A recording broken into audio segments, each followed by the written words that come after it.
Welcome back to Light Talk, where everyone can be themselves and tell their own unique spiritual journey stories with the paranormal and supernatural. And if you have any experiences you would like to share, email me at lighttalk423 at gmail.com. And while you're at it, click on the like, share, and subscribe buttons. Well, today we're going to have a great time. We have a fantastic guest for you. So I'm excited to welcome him. So, welcome to the show. And I'm going to hand the mic over to you. All right. Thanks for having me, Dana. I know that you discuss the paranormal and light and, our spirituality. I think you'll find in your listeners and your followers will find that my book aligns with a lot of their thoughts, and it adds another dimension. What I've done is I've written a book based on my own experiences,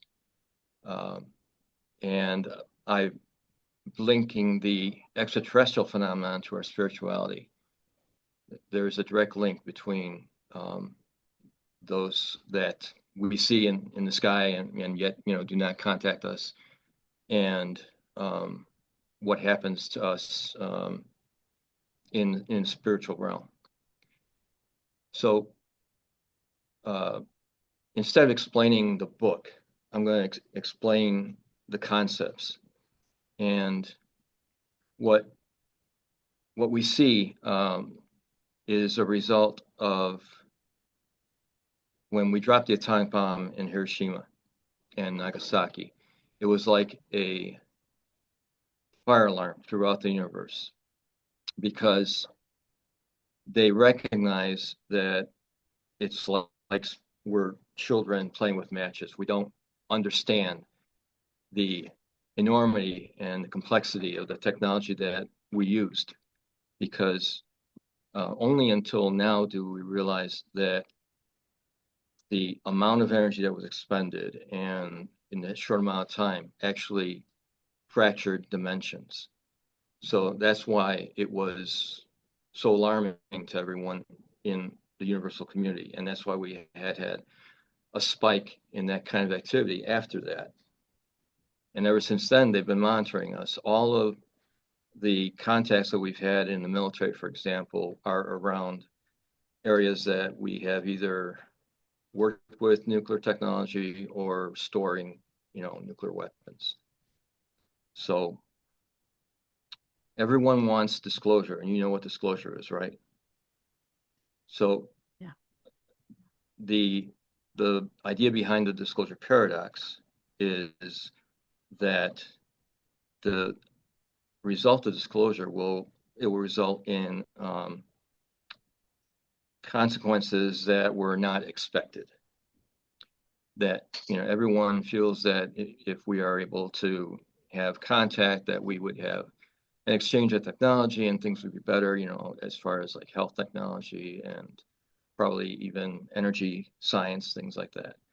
But the reality is that because of our DNA, which makes us barbaric, violent, have an irrational obsession with possessions, and being racist to the point genocidal, combined with our intelligence, it makes us a dangerous species.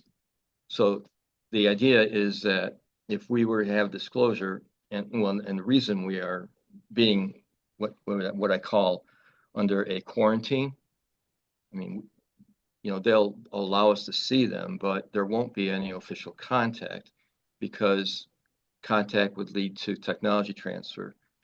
And because our systems are unethical, based on greed, you'll see the technology eventually weaponized against those that gave it to us, and we would use it against them. That's what they're concerned about. I wouldn't blame them. Yeah, I mean, we're kind of dangerous, us humans are. Right. Yeah, yeah. I mean, you see, everyone thinks that, the rest of the universal community is more intelligent than us. No, that's not the fact. The fact is that they're more advanced than us because they've been around millions of years. And the reason they've been around millions of years is a very simple equation. Their level of technology is equal to their level of spirituality. When technology and spirituality are on equal terms, you have a greater chance of survival and evolution. When you have greater technology and lower spirituality, which is where we are, you have a greater chance of self-eradication. When you have a greater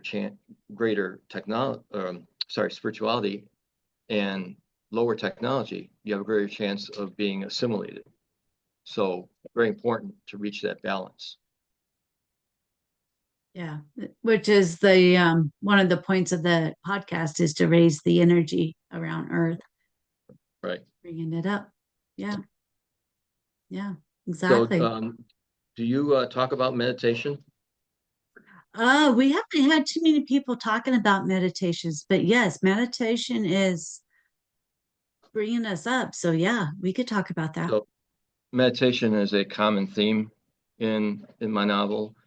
Meditation and remote viewing is are common themes that act in the plot. And I don't know if you know this, but the book is actually almost like an autobiography, because all of the events, all of the experiences that I had spiritually are put in that book with the main character, right? And then Right. the characters that are in that book are based on real people.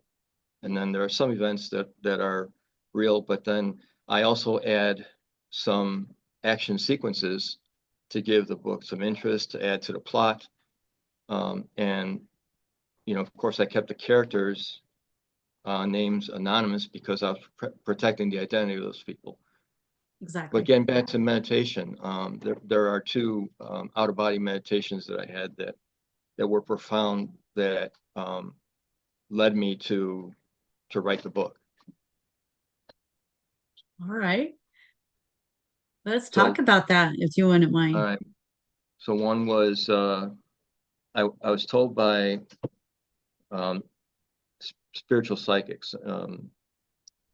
They don't know each other, but they were telling me the same thing, and they're telling me that I was going to get tested in meditation. So in one out of body experience, I actually went through a wormhole, which was absolutely amazing. It was like a cosmic roller coaster. The Wow. body was vibrating. I had a real accelerated heart rate, colors and motion. It was just amazing. Once I realized what was happening, I was back in my body. But it was something that you won't experience on Earth. No way. Wow. Is this something that you can compare to like a Kundalini? Like a what? Oh, A Kundalini. Kundalini? Yeah. So I often have Kundalini, and what it is, it it's a way of telling me that I am meditating correctly. Um, so what I have is like a abrupt shiver that starts at the base of my spine, races up the spine, and then ends at in the brain. And that when I get that, I know that I'm doing the right thing. Okay. Awesome. And do you get those often? Yes, I do, Yeah. Okay. very often. Awesome. Awesome. Awesome. So your meditation took you through a wormhole. I mean, is what was on the other side of this wormhole? Yeah, no, that's the thing. I was just going through it, but I never got to where it was supposed to be going. Oh, really? Because yeah, I think because my mind, you know, kind of took over, Yeah. because I realized what was happening, and then I was back, and I thought, oh darn, I'll never see that again. Keep meditating. Yeah. Yeah. How awesome. How awesome. Oh, so you've had a lot of experiences. We spoke about like clouds of euphoria. Yes. Yeah. All right, so that's the second out-of-body experience, which contributed to, my reason for writing, and that was, again, I don't have any control of these things happening to me; they just happen. So I saw a cloud, an indigo cloud, in front of me, right? And when I saw that cloud, there was a feeling of euphoria that, when you say euphoria, it's beyond earthly, means. It's a happiness that you can't feel here. You know what I mean? So Wow. when I focused on it and I got closer, that cloud dissipated, and what I saw was flashes of indigo all around the horizon. And a message was telling me what those flashes are, because it was the euphoria was getting stronger. And those flashes were the spirits between lives that were either downloading or uploading their next life. They were downloading their past life or uploading their next life. And this is what everyone calls the source energy, right? All of these spirits combined make one massive source energy, which is supposed to be what everyone calls God. Right. So that was pretty amazing. That would be. I mean, so just like a bunch of orbs running around is kind of what I'm seeing is like a bunch of orbs and the twinkling of lights that are all indigo. How beautiful. Yeah, yeah. And that's from then on, my favorite color became indigo. Yeah. Oh, I bet. I bet. That's beautiful. I mean, Yeah, that's just, I can imagine the feeling, like you're saying, is just overwhelmingly happy, joyous, is kind of what I'm feeling here. Just yeah, the love is just unbelievably strong, is what I'm right. feeling. Yeah. Yeah. And it's just almost like a playground. I'm getting like a playground feel, like I'm on this huge Yeah. old, like, And what's interesting is beautiful. that those because in the spiritual realm, time is irrelevant, space is irrelevant.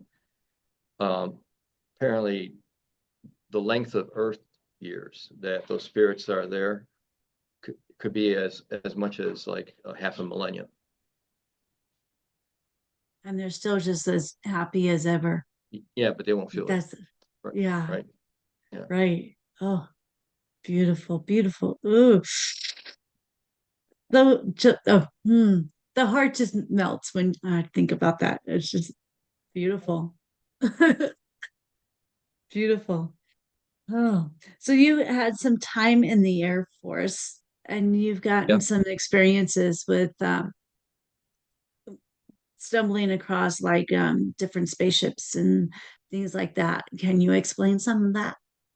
Well, no, I didn't come across any spaceships. What I did come across by accident, I was a captain at Wright-Patterson Air Force Base, and Wright-Patterson Air Force Base is the R&D center for the Air Force, and one of the offices that they have there is called Foreign Technology Division, and that's what they do over there is they look at weapon systems from our adversaries, even our allies. They evaluate their strengths, weaknesses, and then they evaluate how they can take advantage of those weaknesses or improve our systems against their strengths.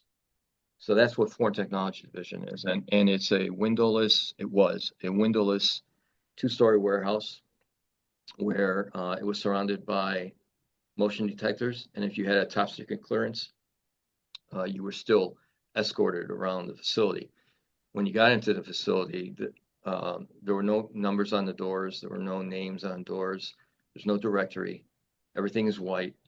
And that's because what is happening in one office, people in that office don't know what's happening in the next office.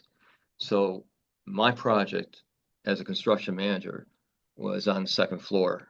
And what we were doing, and this was in the mid 80s, we were installing computers. At that time, computers were much larger. So it Yeah. was the entire second floor of this massive warehouse. It was gutted.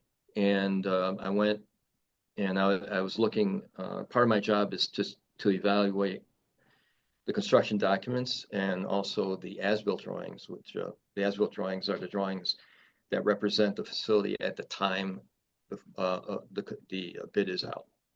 So I just wanted to make sure that there wasn't a chance for the contractor to make a claim based on the differing site condition. So I looked at the as-built drawings and I noticed that there was a sheet there that probably shouldn't have been there. And it was a sheet that indicated that this warehouse building had a basement.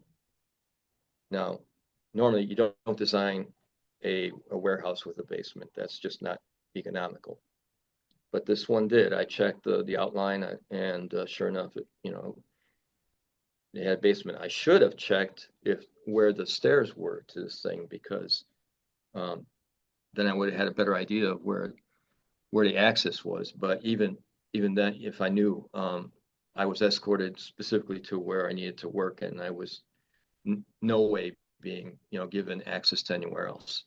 So I flipped the page again, and I noticed that in that basement, they have a plan detail that shows a 70 by 90 cryogenic chamber. You know what a cryogenic chamber is? It's for freezing cadavers, or just it has. I wish I had my book, but at a certain temperature, gas boils, and that's where what they have that temperature in that cryogenic chamber. So that aligns with a book by Phil Corso, who was the officer in charge of the recovery of the craft at Roswell. He was the major in the Army in charge, and he wrote that the cadavers were shipped to Wright-Patterson. So that aligns perfectly with that. And once I knew what that was, I made sure that no one knew that I knew, because that information was probably pretty sensitive, and I kept it to myself for 5 years after I left the service. Yeah. And I'm sure even now, are you worried about like Men in Black coming or No, anybody else checking in with you? no. Okay. And I'll tell you why. First of all, I'm a small fish. Second of all, that facility doesn't exist anymore. If you go on Google, it's a parking lot, and if you search for that facility number, it's like it never existed. So they wiped it out. And the other thing is that the government doesn't deny it anymore. They just don't acknowledge. And the reason is that in this internet age, people can't tell the difference between fact and fiction. So the more information that is out there, the more the public is confused about, and that benefits the government or the military industrial complex, whoever it benefits. But I'm not concerned about it. There are a lot more people that are writing a lot more sensitive information that is probably, like whistleblower type stuff. This is not. Right. This is not a defense secret. It's just something that I came across that they won't even acknowledge anymore, obviously, because it doesn't exist. So it never happened. Well, that's crazy. And that's why That's pretty I make the crazy. book Yeah. of fiction, right? Right. Who's Yeah. going to tell? Wow. Crazy, crazy, crazy. So you then went into checking in with some psychics, right? And then Yeah. to help you validate some of this stuff that's happened and that Yes. you've experienced. So yeah. Yeah. So there there's a lot. There, not a lot, but there's several women that are psychic spiritual that I have, come across and kept in touch with. And one, in fact, I still, well, actually two of them I still keep in touch with. One who is fictionalized in the book is the woman that when she communicates to me, she would sometimes go into a trance Mhm. and she'd be communicating to me, but she wouldn't know that she would be communicating to me. She was actually getting information from somewhere that they were communicating to me through her. So that was one. And then the other one was a woman, and I can't find her anymore, but she originated uh, actually nearby in Martinsburg, West Virginia, but she also had activity in Shanghai, and she specialized in regressive therapy. And when she found out what my spirit was about, she thanked me profusely. She said she never met a spirit like mine, and so on. So that's pretty cool. And but like I said, I can't find her, but I Right. fictionalized her also in the book. That's pretty cool. So what kinds of things, if you don't mind me asking, what kinds of things did you learn off of the meet or the psychics? Yeah, it's still kind of hard for me to understand, but I did get validated from another psychic about this. So my spirit, she went as far back as 902 AD. The spirit was in a warrior, an Olmec warrior, passed away at the age of 26. And then the second existence was uh, in a Siberian shaman, Oh, passed wow. away at 54 at 1718. And it was after that life that my spirit was supposed to advance to the next level, right? Because this is a school for our spirits. And if you graduate, you go to another level. If you don't learn the lesson, you come back and relearn the lesson, right? Right. So um, apparently during that time where the spirits are between lives and they make their contract for the next life, Mhm. my spirit agreed to return and to be a counselor and informer, which is what I'm doing now. Very So cool. yeah, Yeah. so I wouldn't have been writing if it wasn't for all those people that I met. They said that this is your role, this is what your spirit has made a deal with essentially, and then they even she even asked me if I wanted to break that contract, like I didn't have Really? to go through it, and but I thought, well, wait a minute, I'm not going to do something that my spirit already made an agreement on. So yeah, Yeah. They were but probably more but in the I'm mind frame. continually try and contact legitimate spiritual psychic women, Mhm. not tell them about myself, and try and get validation about all this stuff that's happening. And one by one, they confirm it. Yeah. Yeah. And that's really on the cool side. So I'm just now kind of going through the last week. I've been kind of learning more about myself as I feel like I was not necessarily abducted, but I had been communicated, upgraded, download something along that line last week. Hmm. And Oh wow. so, yeah, and it's very interesting because I had a witness with me on it, and it Oh was good.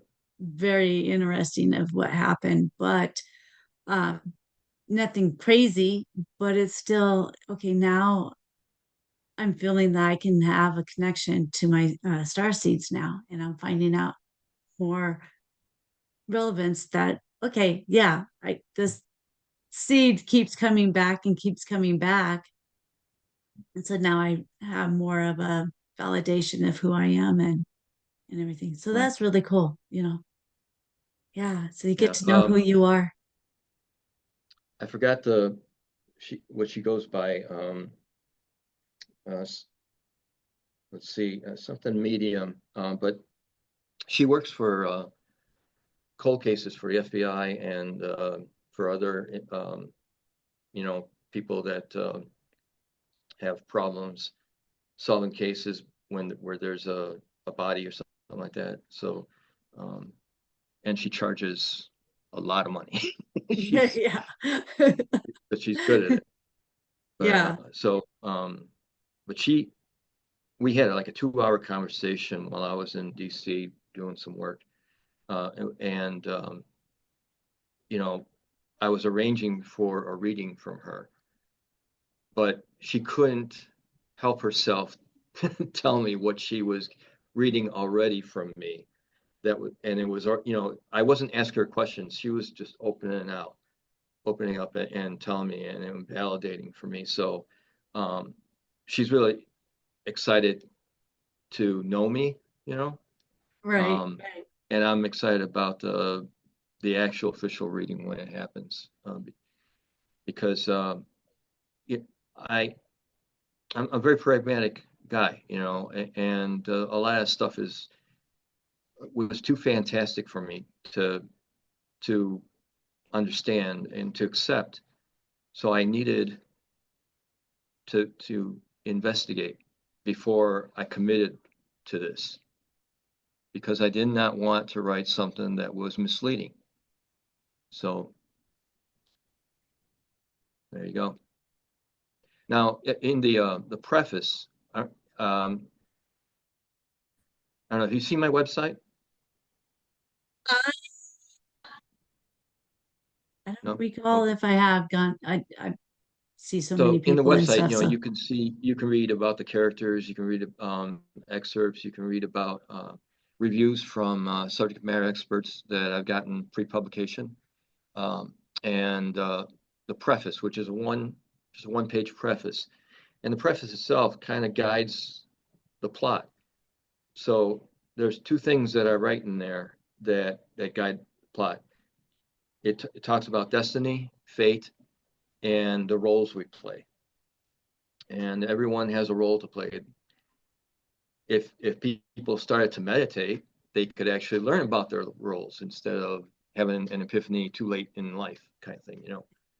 So meditation opens that gift, right? But the thing about that it also is that I write that other people have a greater influence on ourselves than we have on our own. So, like the slightest thing that someone will be doing miles away from you could have an impact on you, but you just don't know it. So, those are two things that work its way in the plot. yeah, and I could see that. I could see that. That's helpful in knowing where you're going and everything because people come into your life for a purpose and a Mhm. reason, and they're there The for other as thing long as is they that, need. Yeah. and I detail this in the sequel, but what I feel is that we are here to make life better for others instead of making life better for ourselves at the expense of others. And I write that in the sequel that will be coming out in September, October. But Nice.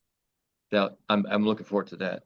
That's that's the book that got the attention of the editors that got me the contract that got me to write this first book over again because this book was self-published.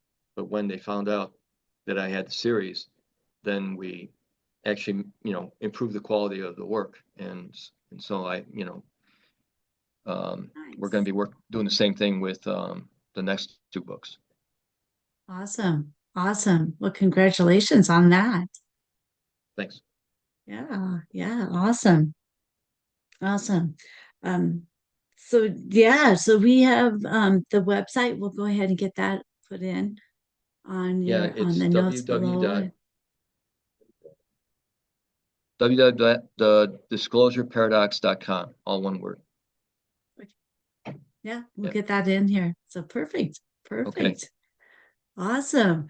Well, that's a lot of information and a lot of experiences that it's kind of tough to I explain. only covered a Yeah. few, but yeah, those were, there are little snippets in the book about dream sequences that come true.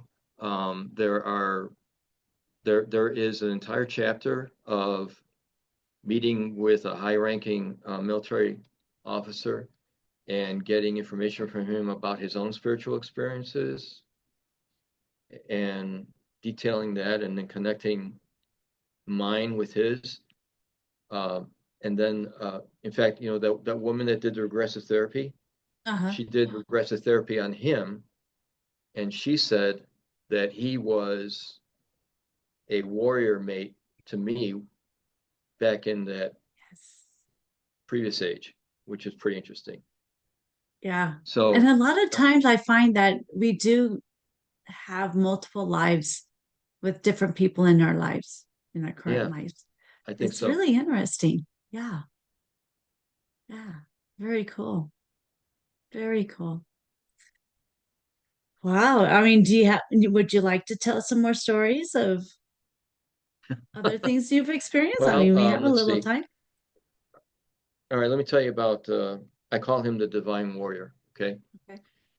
And, there's a pragmatic side to the book. I write about extraterrestrial activity on Earth, Alaska, Antarctica, the Himalayas, the Andes, the Western United States, off the coast of Catalina, off the coast of Ireland, right? Those are the main areas where there are cohabitants. And uh, I was communicating to him because he was interested about activity in Antarctica, and I gave him the coordinates that you go on Google Earth uh, to actually look at the anomalies that prove that there's something going on over there. Mhm. So we were about to have dinner, and before we sat down, something in my mind or something made me say, instead of talking about the ETs in Antarctica, I said, before you sit down, you need to know that we are in the midst of a spiritual war. And he looked at me like I opened up something. And, he started to get flushed in the face and almost tearing. And then he opened up about all the things that happened to him. He would see, he saw an apparition of Mary, for example. And then he had a spiritual vision of him at the battle of at the plains of Armageddon. And then he had a vision of him getting Michael's sword, where Michael was giving him his sword. Um, and all kinds of things like that. And I passed on that chapter to him to make sure that everything was correct, because what I did is I fictionalized him, right? And he approved it. So he's what I call the divine warrior, and there are a lot of things that he was getting messages about. For example, there was a cryptic message that he got where one of our allies really isn't our allies, and that was, let's see, what year would that be? That would be around the second Iraq War, right? Wow. 2003. And then he would get just a lot of cryptic messages.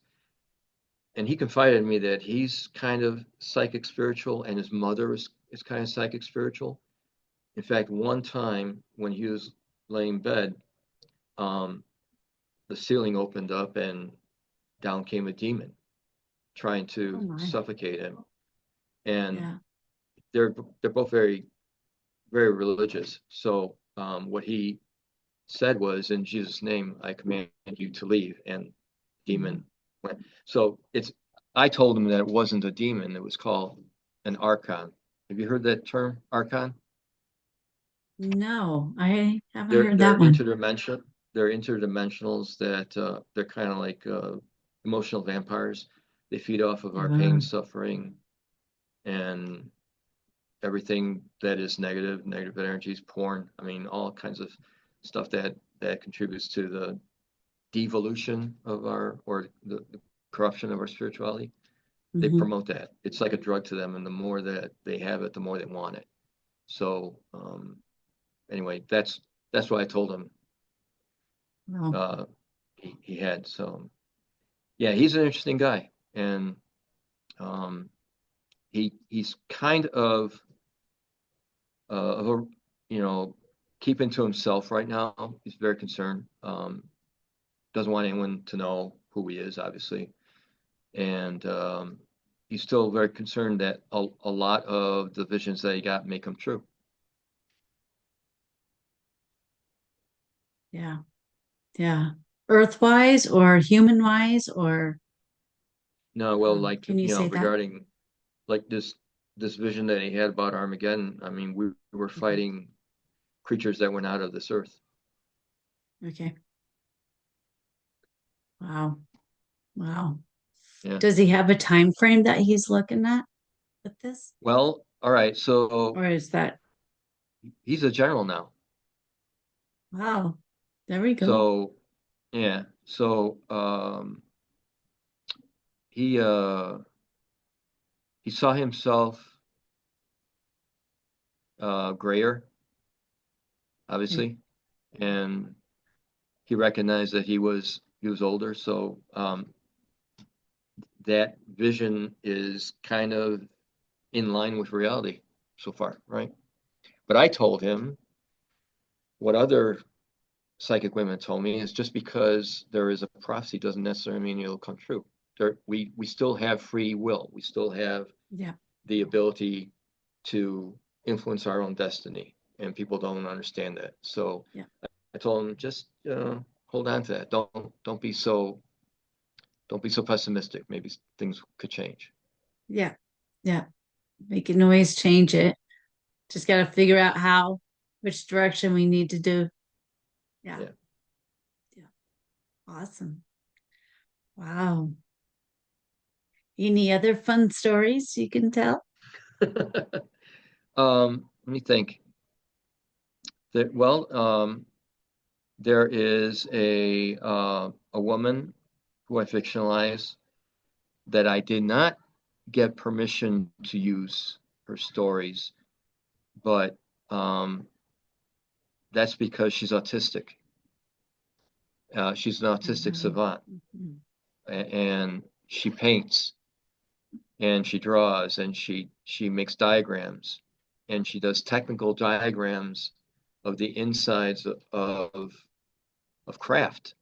I mean, she actually draws like diagrams of how the craft is powered and where the fuel is and all that stuff and the control panel. And that's because she says that in her past life she was one of those. So Wow. I fictionalize her and let's see, who else would you find interesting that I think? Well, um, Mary Ellen Velarde is a Hickory Apache woman who lives at Dulce, New Mexico.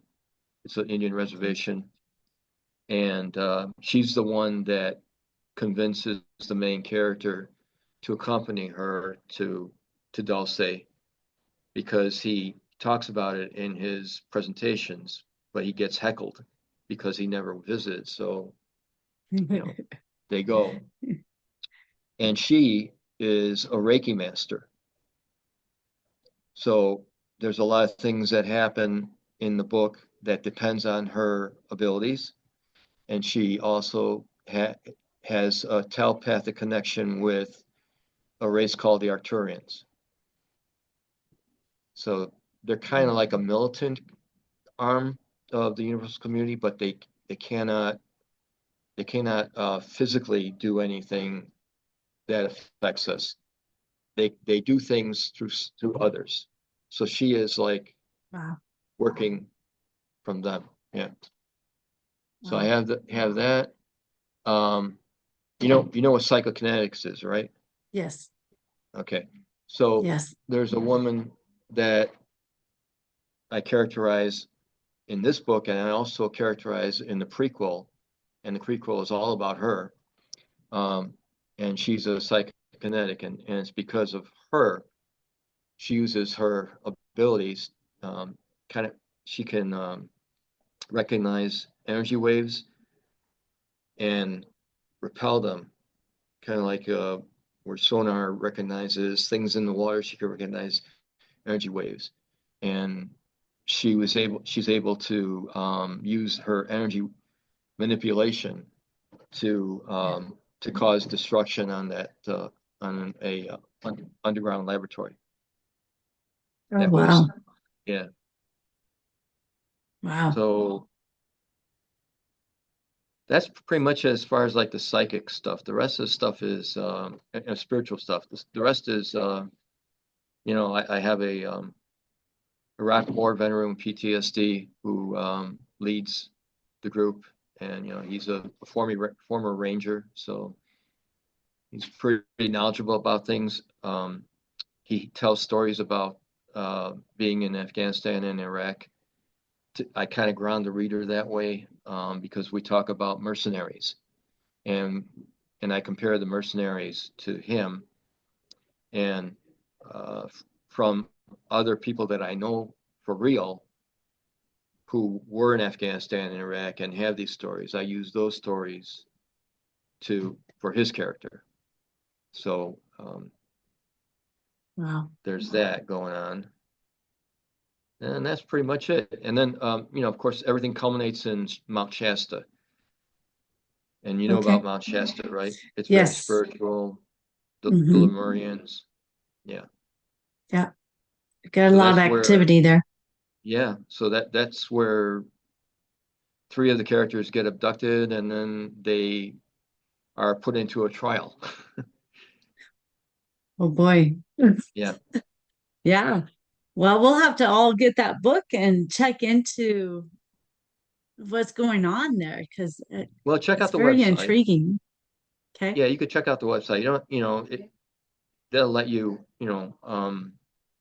check the book out before you buy it. But it's got it's got high marks. The first book, for example, when I released it in 2019, it's 4.65 on Goodreads and Amazon with 67 five stars. You know, so I mean, it was good, but it's better now. It's even better now. Good. Awesome. Well, good job on that. Good job. All right. Ah, Thank awesome. you. And Yeah. I look forward to talking to you when I'm ready for the second book because you'll love it. Excellent. Excellent. You're more than welcome to come back on and we'll chat some more about that stuff. Okay. Yeah. Excellent. Excellent. All right. Well, thank you so much for being on the show with us today. And we'll go ahead and finish our time up here. It went fast. Yeah. Thanks, Yeah. Dana. Oh, you're welcome. You're welcome. Hey, I just want to say thank you, everybody else out there. I hope you enjoyed the show. And if you have any stories you would like to share with your supernatural or paranormal experiences, please email me at lighttalk423@gmail.com. And while you're at it, click on the like, share, and subscribe buttons. And we will talk with everybody next time. Thank you for being with us, and we will see ya. Thanks. Bye.